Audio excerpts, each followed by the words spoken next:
Welcome to this very festive edition of SciFirst MovieTalk, bringing together one bauble-filled, snow-covered and jolly collection of some great YouTube creators, discussing their thoughts and experiences of some of the 20 most feel-good, eggnoggingly festive movies ever made. Join me as we travel on this sleigh ride in one epic collaboration with YouTubers from around the world and all walks of life.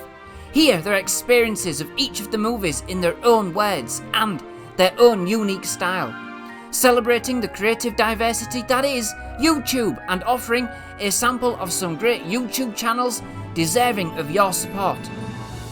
Some channels have opted to submit a video, some only audio, but all have given their time and effort into this collaboration for your enjoyment. So sit back, grab yourself a cup of hot chocolate, snuggle into that nice warm blanket and enjoy the snow. Sure. Just before we begin, this isn't a countdown. All the movies have been specially selected to bring festive cheer and warm even the coldest of hearts. And so we will be taking our tinsel-tastic journey chronologically across a fantastic selection of movies spanning the decades and offering a sample of the different styles in the genre. I would like to say a big, massive thank you to all of the channels who have given their time for this collaboration. All of their hard work and support have made this episode a reality. Links to all the contributing channels can be found in the video description below and on the linked webpage. There are some great channels, so please do check each of them out. And finally, before we don the tinsel and our Santa hats, dust off the Christmas jumpers and light up that Christmas tree, I would just like to say that all clips and imagery used in the production of this episode have been taken from films in my own personal collection and are taken for use under the Fair Use Policy in order to educate and enlighten about these crimble-tastic films. All rights are reserved against each of the respected studios. More details are also provided in the video description below.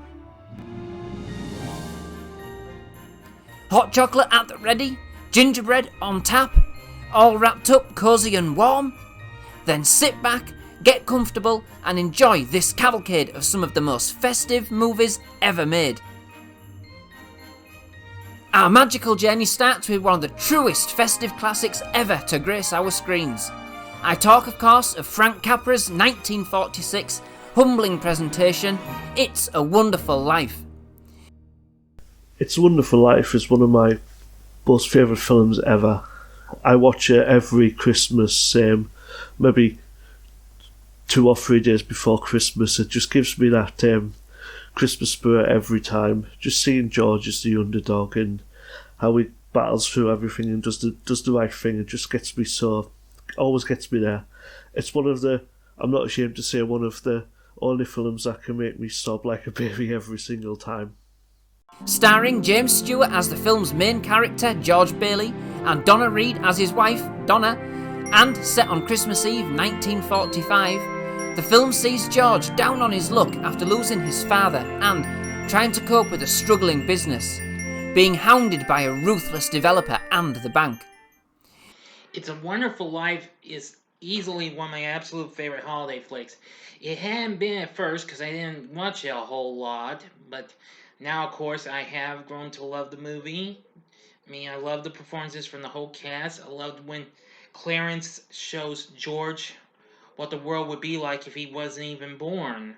It's become an absolute classic in my book. George is then shown how the world would be without him by Clarence and the Angel, played by Henry Travers, after he reaches rock bottom and states that he wishes he had never been born.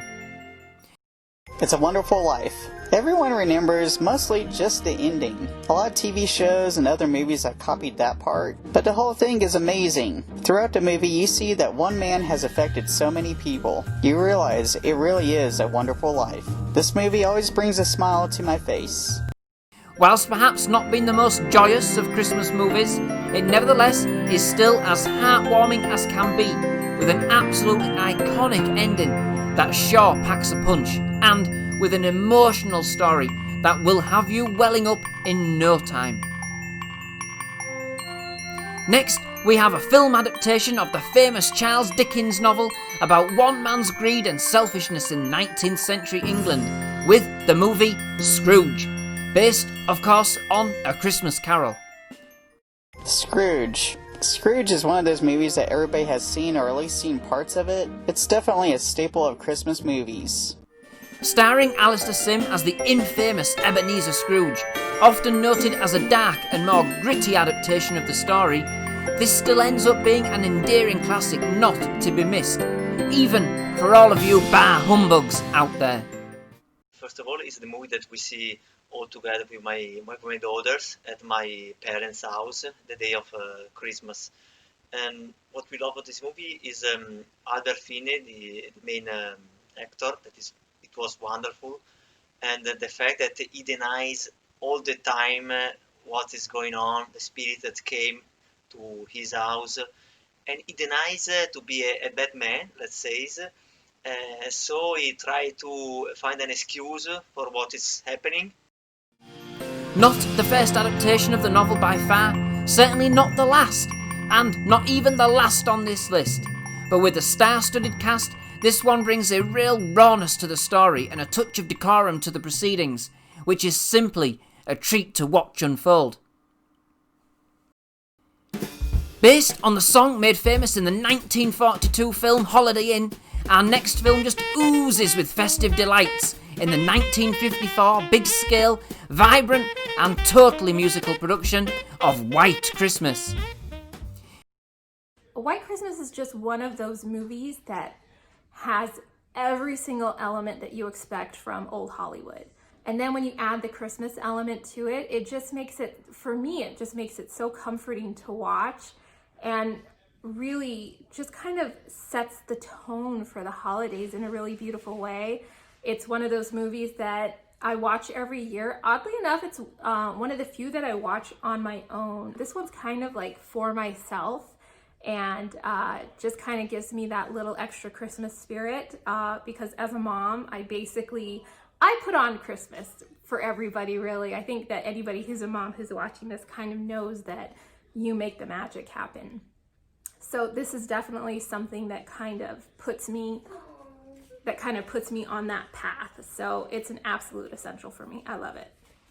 Featuring the ever-talented Bing Crosby and a new version of the timeless song by Irving Berlin, the movie features a group of performers looking to save their friend's hotel from going bankrupt with a fantastical show, when a bout of unseasonal warmth and a lack of snow keep the tourists away. White Christmas. It reminds me of the bond that you make in the military. These two army buddies doing a big show to help out their old general. There's a special bond that you make while you're in the service. Plus the song I'll Be Home for Christmas reminds me of being deployed during Christmas. Full of the usual Bing Crosby charm and wit, Irving Berlin's fantastic soundtrack and lots of classic festive fun, this is a musical for the ages. Our next film sees us jump straight into the middle of the 1980s with the staple Christmas go-to movie for many, with 1985's Santa Claus the Movie. Starring David Huddleston as Santa and featuring Dudley Moore and John Lithgow, the film pretty much encompasses the spirit of Christmas and takes the viewer on quite the festive journey, mixing Santa and his elves with the modern world of the 80s. Santa Claus, the movie. I don't care how goofy this movie is, I love it. For me, it's the Christmas movie to watch every year. It reminds me of my mom decorating and baking while this is on. One of my favorite movie Santas. Oozing oodles of that great 80s nostalgia and fantastically festive, this is one place where we get to see the inner workings of the North Pole, with Santa and his elves frantically trying to keep up with the ever-growing demands of Christmas. Next, we have the most haphazard father to ever grace the screen, Clark W. Griswold, bringing us another helping of slapstick comedy, this time with a very festive twist in 1989's National Lampoon's Christmas Vacation. I really thought this movie was funny when I was a kid, but now I appreciate it so much more after owning a house, putting lights on my own house, having family visits, and having an office job. This movie is so much more funnier to me now than it was when I was a kid. This movie is hilarious. Me and my sisters love this, and during the whole year, we quote some scene of the movies from the start to the end, because it's plenty of them, and the actor is just amazing. So we loved all the year for this movie. One man's mission to have the best Christmas ever descends into chaos when his entire family, including his brother-in-law, who indeed has some very questionable hygiene habits, descend to spend the festive season together. National Lampoon's Christmas Vacation. Everyone can relate to this movie in one way or another. Trying to have the perfect Christmas, but something gets in the way. Whether it's something that goes wrong, relatives do something, Christmas lights go out, but you're still able to pull through and have a Merry Christmas. Or at least you try for the most part. National Lampoon's Christmas Vacation, easily probably one of the most zaniest and hysterical flicks I have actually come to like over these last few years. Chevy Chase, Beverly D'Angelo, and the whole cast was absolutely good. This is just so much fun to enjoy with the Griswolds, and, well, it's my favorite of all the vacation flicks. Starring Chevy Chase, Beverly D'Angelo, and Randy Quaid, this is certainly one nutty way to spend your festive season. Lots of silly slapstick fun for all of the family, and most certainly lots of Christmas cheer. No Christmas would be complete without sampling the delights that is the movie that catapulted Macaulay Culkin into instant stardom.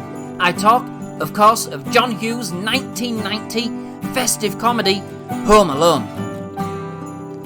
This movie certainly struck a chord with our YouTubers, being the most requested movie in this Yuletide Odyssey for comment. And hey, as it's Christmas, I didn't have the heart to turn anybody away. And so, enjoy.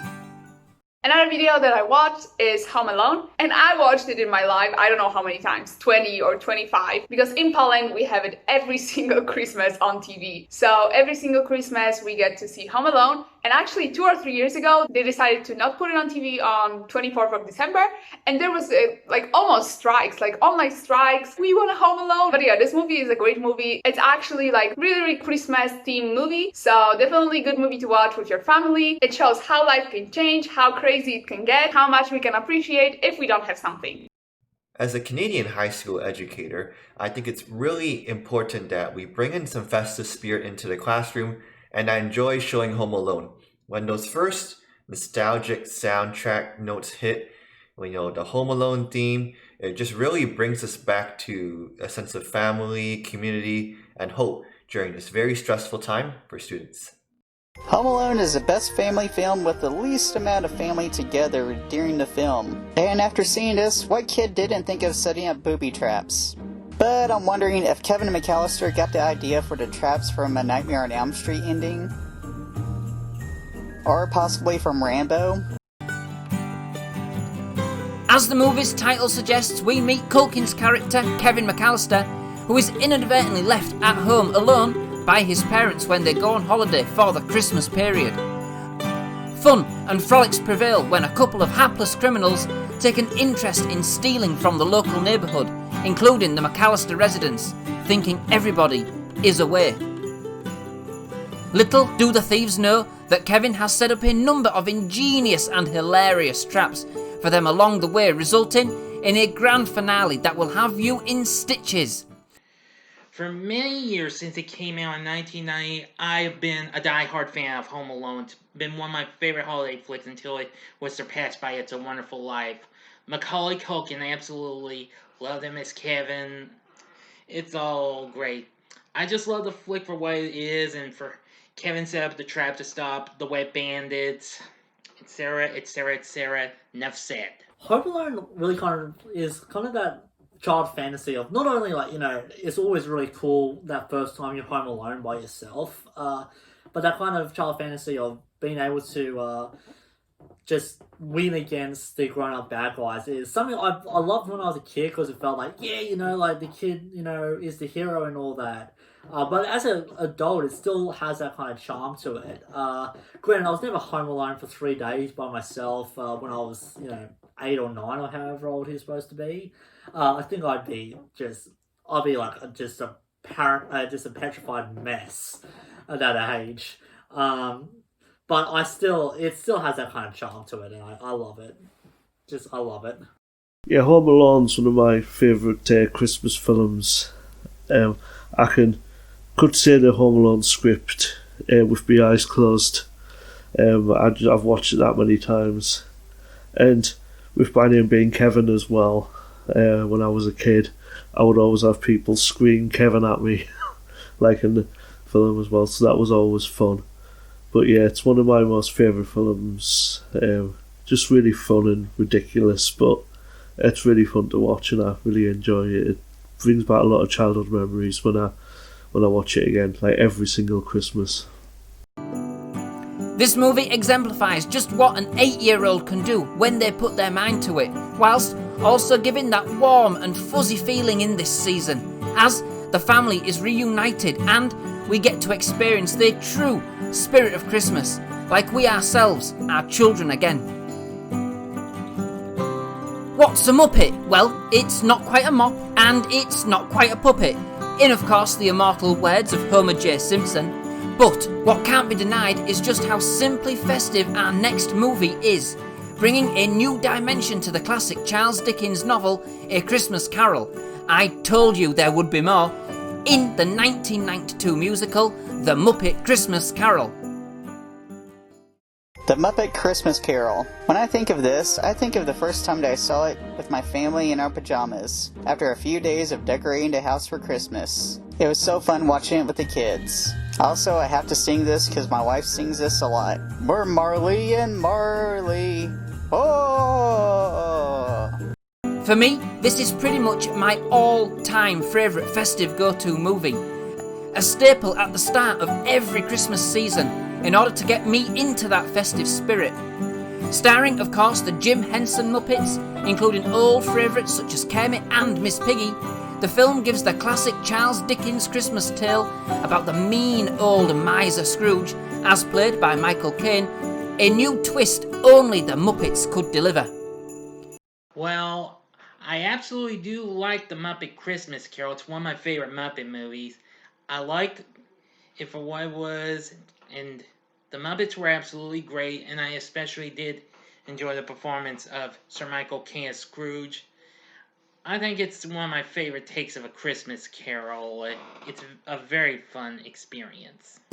With some absolutely memorable musical numbers, combined with the magical storytelling of Charles Dickens, represented by Gonzo and sidekicked by Rizzo, in the movie I might add, this one is not to be missed and represents everything I love about Christmas. I do just often wonder what Dickens may have made of this unique vision. In 1993, we got to experience what would happen if Christmas became Halloween, straight from the mind of Tim Burton in the stop-motion musical classic, The Nightmare Before Christmas. I love The Nightmare Before Christmas.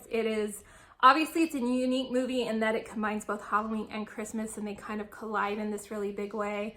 But that's what's so great about it. For our family in particular, it's deeply tied to experiences and family traditions that we have outside of film. I live in Southern California, so Disneyland is a huge part of family traditions for us.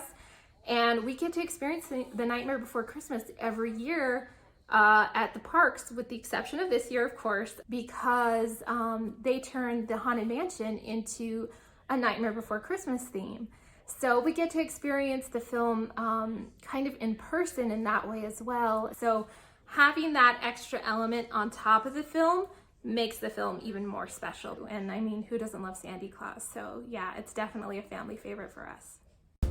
In the film, we meet the character of Jack Skellington, the Pumpkin King, leader of Halloween Town, down and dismayed, wanting more from life, and inadvertently stumbles upon Christmas Town, where he is like a kid in a candy store, with all the magic of experiencing Christmas for the first time. The Nightmare Before Christmas. I haven't seen this until my wife showed it to me, and then I wish I saw it sooner. This movie was so much for me. I love Christmas and I love Halloween. So, for the ongoing debate, is this a Christmas movie or a Halloween movie? Well, the answer is up to you. Okay, so this film can be quite morbid for a festive movie, but it's great to see the residents of Halloween Town try and get into their own version of Christmas spirit, as they plan to take over Christmas and give Santa a year off. They mean well, although the result is somewhat disastrous. Our next film forces us to question our beliefs and asks, does Santa really exist? And is our belief in him enough in a time when the world has capitalised the season to the hilt in the 1994 remake of the 1947 movie of the same name, Miracle on 34th Street? Richard Attenborough is Kris Kringle, a man who believes he is actually the real Santa Claus, which at first is a novelty for some around him, but then soon he is branded ludicrous. Surely this man cannot be who he says he is.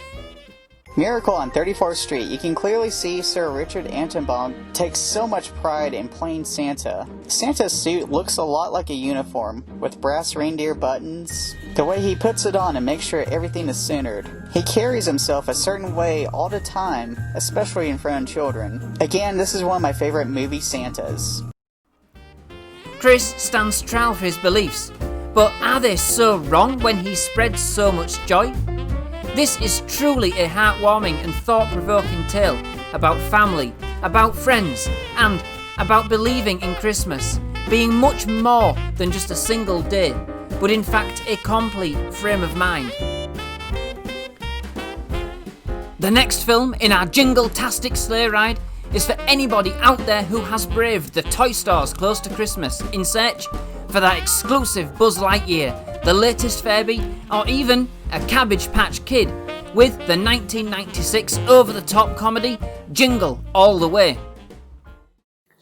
So I remember when this first came out, this was almost my favorite Christmas movie for a while. But it's weird, everybody I know, it seems like nobody else really likes this movie, so maybe I'm in the minority, but I thought it was a great film and awfully funny. Jingle All the Way, the movie comedy about the horrors of shopping. Sadly, this is more relevant now than ever. Here's a clip of how people actually acted for Cabbage Patches.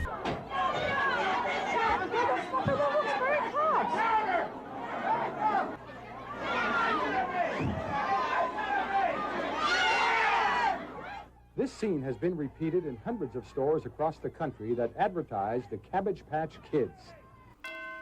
Seeing Arnold Schwarzenegger battle it out with Sinbad as two fathers after the last Turbo Man, the most sought-after toy of the year, is a sight to behold for sure, and totally cheesy, but a jolly good romp when all's said and done.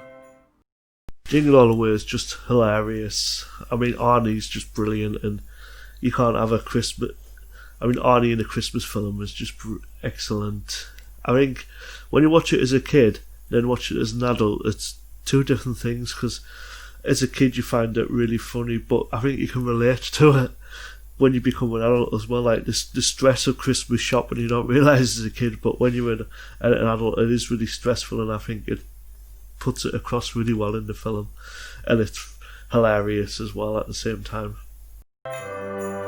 Whilst not perhaps Schwarzenegger at his best, it certainly is great festive fun. A great family movie that will indeed have you jingling all the way. Is everybody still cosy? Have we raised your festive spirits with our first selection box of movies? Well, we have now reached the halfway mark, and so get ready for even more Advent fun and frolics as we delve further into some of the best festive movies ever made. Enough to keep good old Saint Nick happy.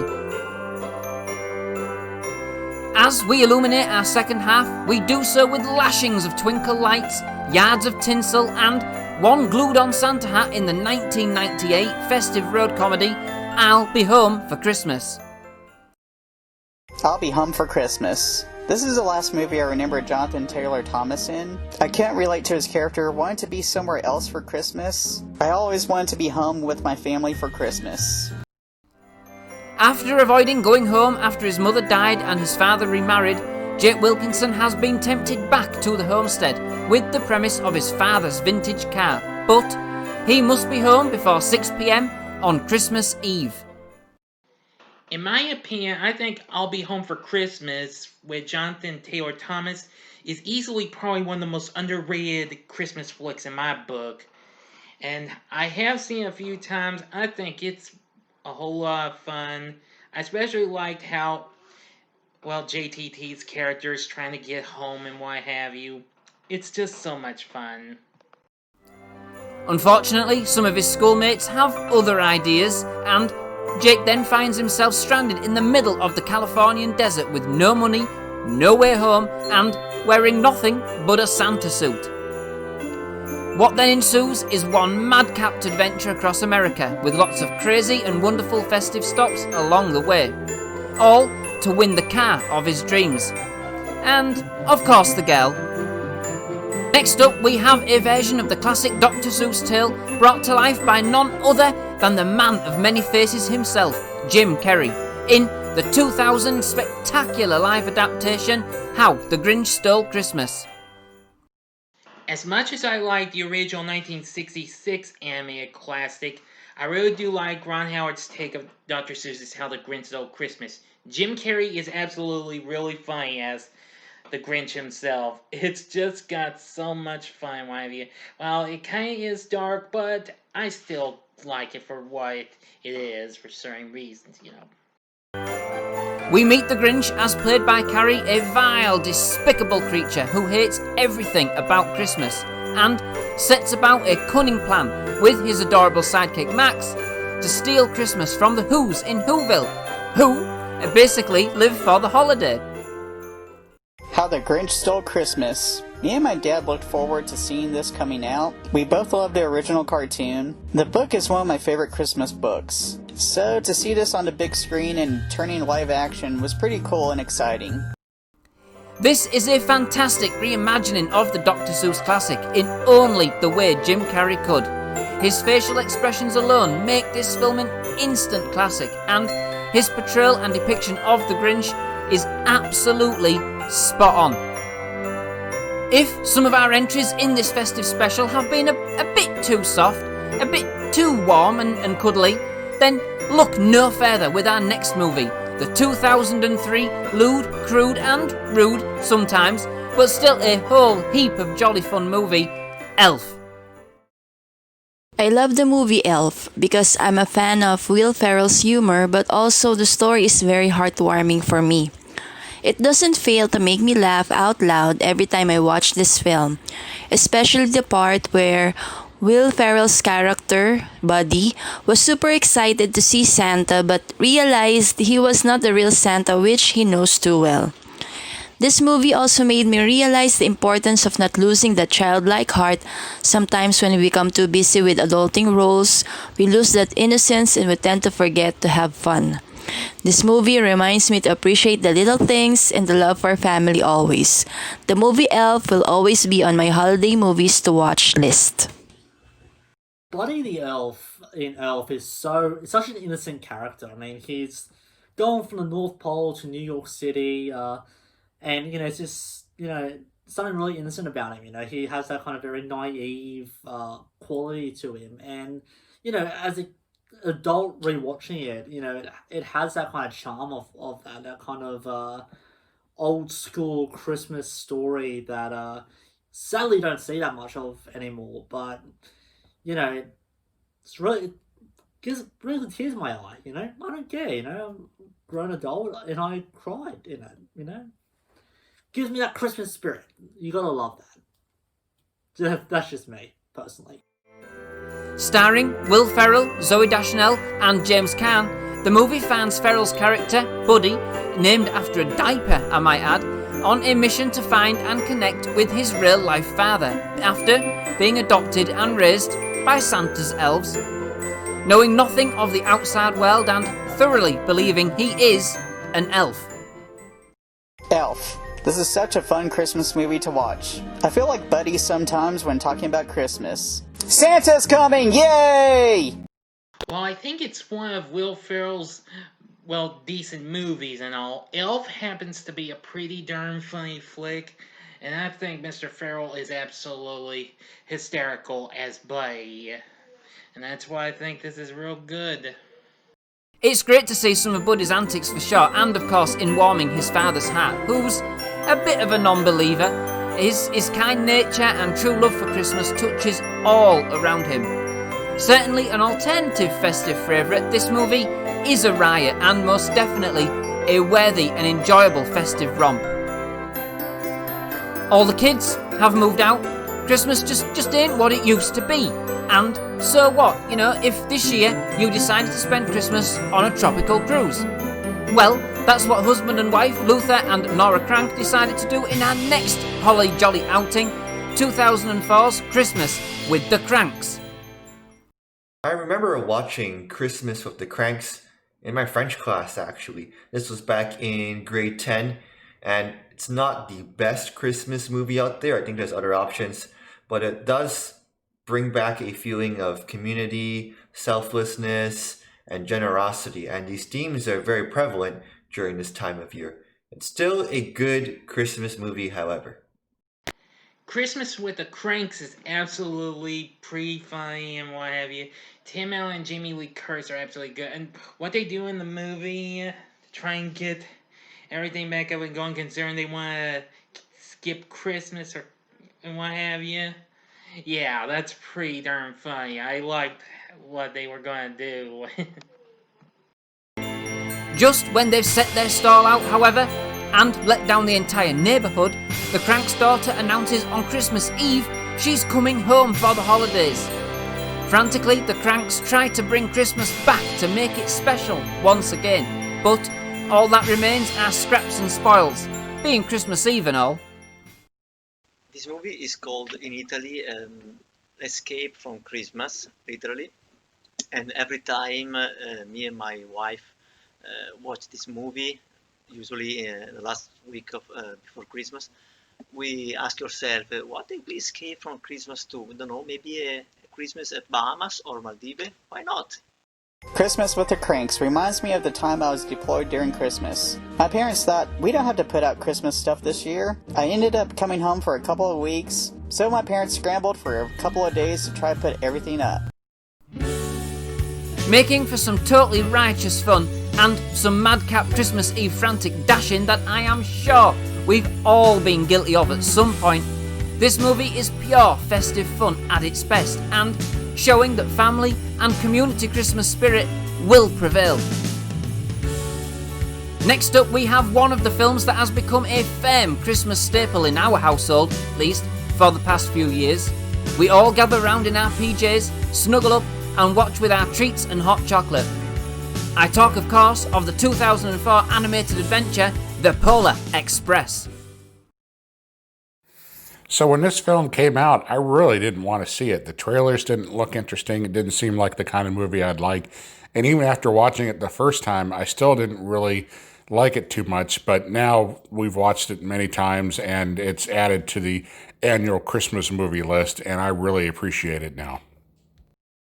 The Polar Express is definitely a great animated feature, and I gotta say, I absolutely love the story. I've actually read it before, and, well, Tom Hanks does a great job in it as well, but anyway, it's a story that I like. It comes out to become a great holiday flick, in my opinion. Directed by Robert Zemeckis and featuring the voice talents of Tom Hanks in no less than 4 separate roles, the film sees a young boy growing up and just on the verge of losing his belief in Santa.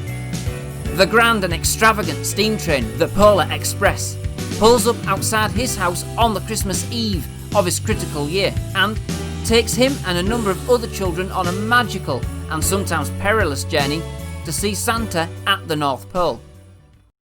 The Polar Express. Oh, this is another movie that has outside experiences for my family. We watch the movie, we read the book. The book is up here behind me on my bookshelf. It's something that we do every year. But then on top of that, one of the other things that my family does to celebrate the holiday season is Again, during a non-pandemic time, we visit the Polar Express experience that the Grand Canyon Railroad puts on every year. Easily my favorite scene in the movie is when the song Hot Chocolate is played. It's a really fun, exciting scene, and they actually reenact it on the train ride when my family and I get to go. And you have the actors that are on the train passing out hot chocolate and chocolate chip cookies, and you can hear Tom Hanks singing. So that scene is really, really special for me. A, because it's a fun scene, the song is great, but also because it brings to mind past memories of my family and I being on the train and getting our own hot chocolate and chocolate chip cookies, and just the excitement of that feeling is carried out through the movie and kind of reminds us of being together as a family on a really special trip. So that movie, for that reason, because it reminds me of so many strong family memories during Christmas time for me, it will always be a favorite. The thing I love most with Polar Express is the bell the main character gets, where you hear it, you still believe in Santa, and all that. And I love that, and, the parents don't, hear it, but the kids do. I really love that. I just think that's really sweet, and it's something that I always kind of like, even as an adult, I'm like, yeah, I love that. He still hears it to this day, according to the narration at the end, and I really love that. Such an awesome, wholesome film. From the minute the film starts, you get a distinct sense of festive magic with adventure and suspense around every corner. The Polar Express is an absolute festive treat and is bound to delight audiences young and old. These days, it seems like we're living in a winter wonderland every time we go outside. Well, at least it is down my street.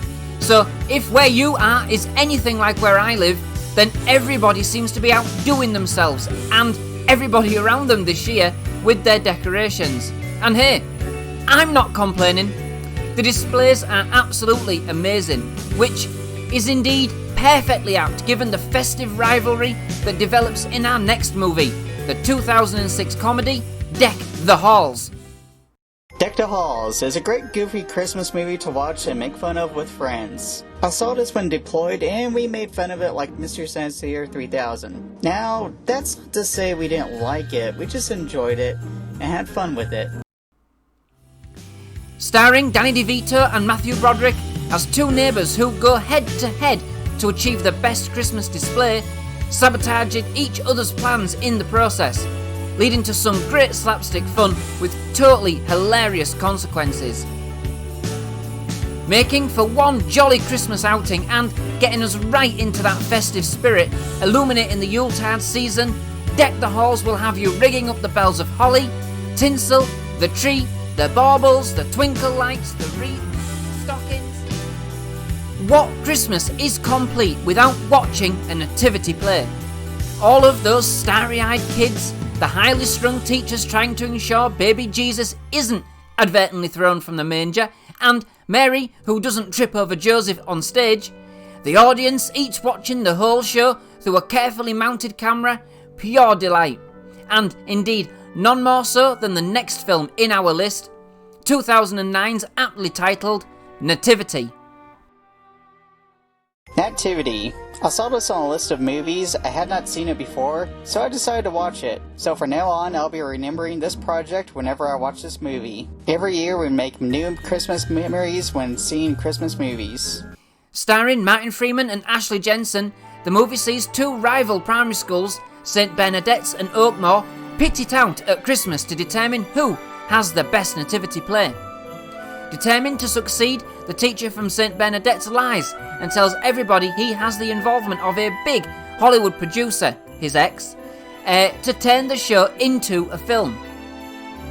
Just as everything starts to unravel and the lie is found out, Christmas spirit prevails as the show turns out to be totally excellent. What a Christmas miracle. Bringing back memories of all of those school productions from my childhood, Nativity is one festive movie that will have you cheering at your screens. Next up, we have a marvellous take on the North Pole and the expertly streamlined and engineered process of delivering presents. Well, That is until one is actually left behind, in the 2011 animated movie Arthur Christmas. Now, Arthur Christmas, I gotta say, I'm going to say that this was very good. It had some pretty good characters, a pretty good story. I think this was just, well, amazing and very fun to watch. Featuring the voice talents of James McAvoy and Ashley Jensen, yep, in another festive feature, of course amongst others. The film sees Arthur Christmas, the youngest son of the current Father Christmas, take on a mission to deliver a forgotten present left at Santa's HQ to the little girl that it was supposed to be for in time for Christmas morning. With the assistance of his granddad, some eager but little rusty reindeer, an elf on a mission, and a rickety but faithful old sleigh. What we get is one sleigh ride of an adventure across the continents in order to ensure that one little girl isn't disenchanted with Christmas. It just goes to show what lengths the team at the North Pole will go for each and every one of us at Christmas. With plenty of festive fun for all of the family, this is one ho-ho-ho of a trip. Our next festive movie brings back a character we all love to hate, in the 2018 contemporary animated take on the classic Dr. Seuss story, The Grinch. The Grinch reminds me of watching this with my kids. Now a third generation of Grinch lovers is made. Like the cartoon having Boris Karloff voice the Grinch. Karloff also played Frankenstein. Now Benedict Cumberbatch voices the Grinch. He also played Frankenstein on stage. This is almost like a strange tradition that everyone who voices the Grinch in a cartoon needs to have played Frankenstein. The 2018 version of The Grinch, I'm going to say, was pretty good. I did enjoy it, and, well, Benedict Cumberbatch was really good as the voice of the Grinch, and all the other characters were really good. I think this was just a fun holiday experience. Featuring the voice talent of Benedict Cumberbatch as the mean old Grinch, determined to ruin Christmas for the Who's in Whoville, in this version, to be fair, the Grinch's antics are a little more like Willy E. Coyote style effort.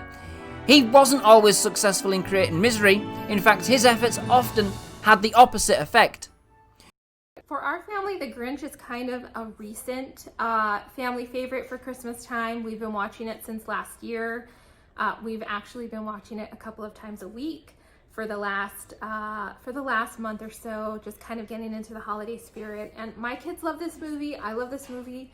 It's incredibly funny. The emotional eating scene is probably my favorite in the entire movie. It is so funny just watching him kind of like shoveling food into his mouth. And I have a feeling that my kids are going to feel about this movie the way that I kind of feel about all of my beloved classics like Home Alone and stuff like that. So I don't know, it's just a really, really cute movie that manages to be really, really fun and entertaining to watch, but still have a really, really great Christmas message. And I think that that's what I appreciate about it so much. With a number of jokes and visual treats that both kids and adults can appreciate on different levels, it is just an absolutely fun movie to see, warming the heart and setting you right up for Christmas. So, the last movie on our journey takes its inspiration from none other than a song by the band Wham, and featuring music by the band and indeed George Michael in the 2019 romantic comedy Last Christmas. Hi, so I wanted to tell you a little bit about Last Christmas movie, which I enjoyed a lot. I watched it for the first time. It's from last year, and I actually was motivated to watch it because of this challenge. And this movie is beautiful. It's really, really unconventional. It's not a Christmas movie you imagine. It is very surprising and touches a lot of different topics. Immigrants, a topic of volunteering, love, happiness, changes, health, family love, and I was really happy to see it. So if you want to see unconventional Christmas video, go for it. I really enjoyed it. Set in and around London at Christmas time, offering an excellent and totally magical backdrop for the movie, we see a young woman come to terms with her life after an operation the year before, and little by little, after a number of disastrous lapses in judgment, starts to put her life back together, putting on a talent showcase for the homeless and bringing a whole community together. Last Christmas is an excellent date night movie, or, at the very least, a Bridget Jones style film worthy of a duvet day surrounded by ice cream and chocolates. So, that's it. We have now reached the end of our festive journey, and wow, just how nostalgic was some of that. What an absolute festive treat to rekindle some of these classic movies, and I know that after producing this episode, I'm very much excited for Santa on Christmas Eve. Truly, I do hope that you've all enjoyed this special edition collaborative episode as much as I enjoyed putting it together, and I would like to say another big, massive thank you to all of the channels who have given their time for this collaboration. All of their hard work and support have made this episode a reality. Links to all contributing channels can be found in the video description below and on the linked webpage. There are some great channels, so please do check each of them out. It was fantastic to work with so many different YouTubers on this project, and it was certainly a truly rewarding experience. If indeed you have enjoyed this episode, then please do leave a like to show your appreciation, and of course, a comment or two down below. Most of all, I wish everybody a Merry Christmas and a fantastic New Year.